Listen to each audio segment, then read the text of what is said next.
Today is September 28th.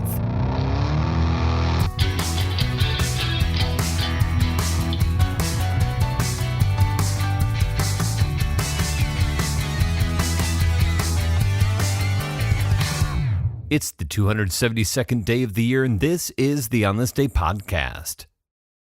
Passing away on this day in 1978, Pope John Paul I.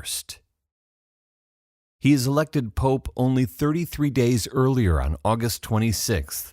His is one of the shortest reigns in papal history. Pope John Paul I is born Albino Luciani in the province of Veneto in northern Italy in 1912.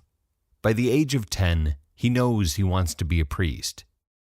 He is ordained a priest in 1935, earns a doctorate of sacred theology in 1947, is appointed Bishop of Vittorio Veneto in 1958, and in 1969, Luciani is appointed Patriarch of Venice by Pope Paul VI. 4 years later, Paul makes him Cardinal of San Marco. For a humble priest from a small northern town, he has ascended to one of the highest positions in the Catholic Church. An extraordinary feat for any cardinal, but especially for Albino Luciani, who is not exactly your typical priest. At times he takes contrary positions to the rest of the Curia. He sells a valuable cross given to him by Pope John XXIII in order to provide funds for handicapped children, and he encourages other priests to do the same. And he comes off as warm and friendly, but also as naive and lacking intellect. As bishop first, and then as cardinal, Luciani travels the world, visiting Africa and South America, witnessing the conditions of third world poverty firsthand.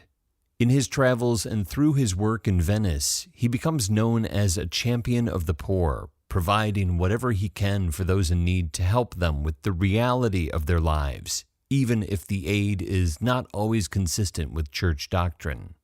When Pope Paul dies in August 1978, Luciani is called to Rome for the papal conclave. It is the first conclave he attends. As a cardinal, it's a possibility that he could be selected as the next pope. But Albino Luciani doesn't want to be pope. He tells those close to him that if he's elected, he will decline the papacy. However, in the fourth round of voting, the cardinals elect Luciani as the next pope.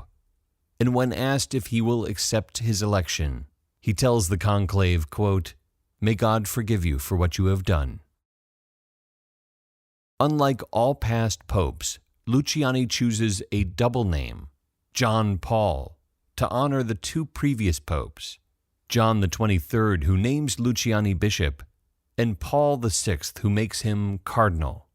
And he does something else unusual. He chooses to designate himself the First, John Paul I.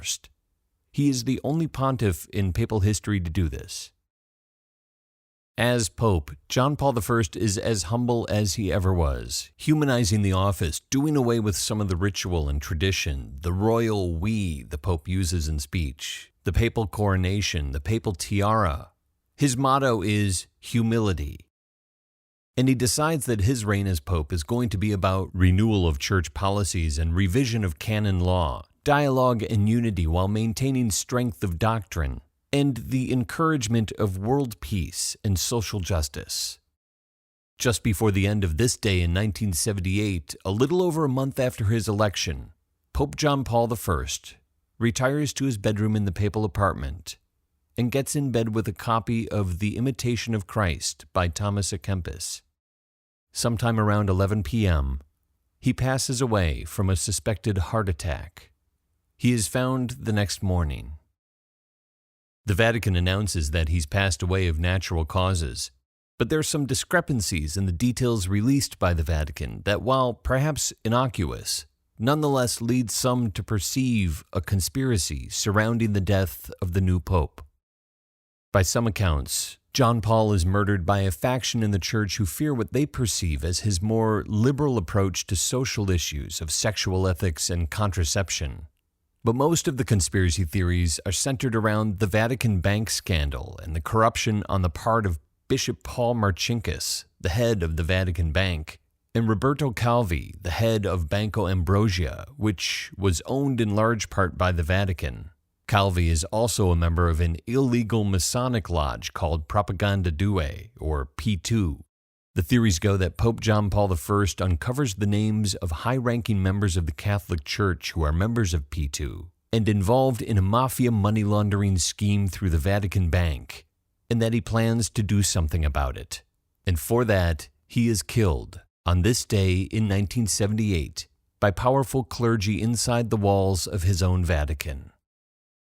The money laundering, the bank corruption, Marcinkus, Calvi, the illegal Masonic lodge, all that really did happen. It's the story that's in part inspires the film The Godfather Part 3, as well as numerous other books and films.